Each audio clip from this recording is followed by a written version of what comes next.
Without faith, it is impossible to please God. So have faith that He's God and He will take care of you moving forward. You play your part and God will do the rest. Okay? Number 9, nobody loves you, everyone hates you. Well, according to Ephesians 1 verse 6, God says, I am accepted in the beloved. I am accepted by God. Not through my good works, but through my faith in Jesus. God is the one that chose me. That is the root of where confidence comes from. Confidence comes and is birthed when you realize and know that God chose you. You didn't choose Him, God chose you. And we're closing. Number 10, shut up. They're going to judge you and think you're crazy. God says, if you want to be great, be a servant. Yeah.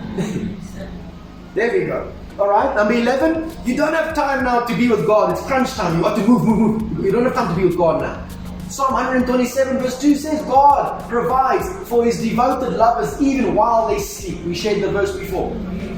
Okay? Number 12 here. The grass is green, is the saying in English, the grass is greener on the other side. Meaning you compare your life to other people. You think that person's marriage is better than yours. You think that person's wife is better than yours. That person's husband is better than yours. No, it's not. Use what you got.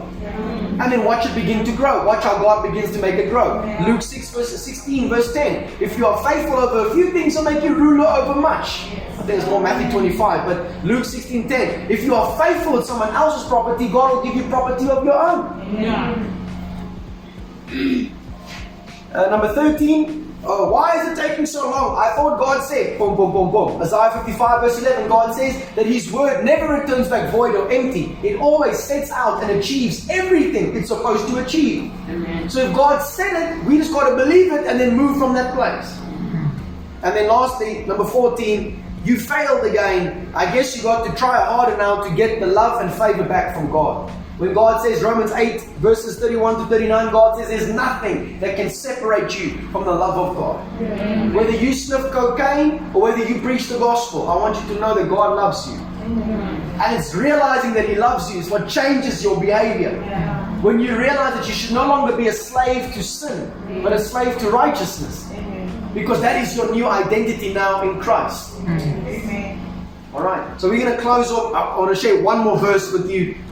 John 16 verse 33. This is the Passion, and it says this. And everything, this is Jesus speaking, and everything I've taught you is so that the peace which is in me, which is in Jesus, will be in you and will give you great confidence as you rest in me. For in this unbelieving world you must be courageous, for I have conquered the world. Listen to what this footnote says of world here.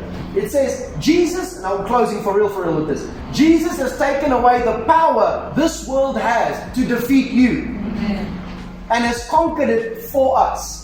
Peace is resting in that victory. Amen. Jesus has paid the price for every single bit of sin, anything, any power that's trying to defeat you. He's paid the price for it once and for all. He's conquered it. He's not hanging on the cross still for 2,000 years like this. No, He's risen. The grave is empty. And when you believe, you step into that victory. And you can take that same victory into your family, community, city, country, continent, globe, until He comes, because He's coming soon.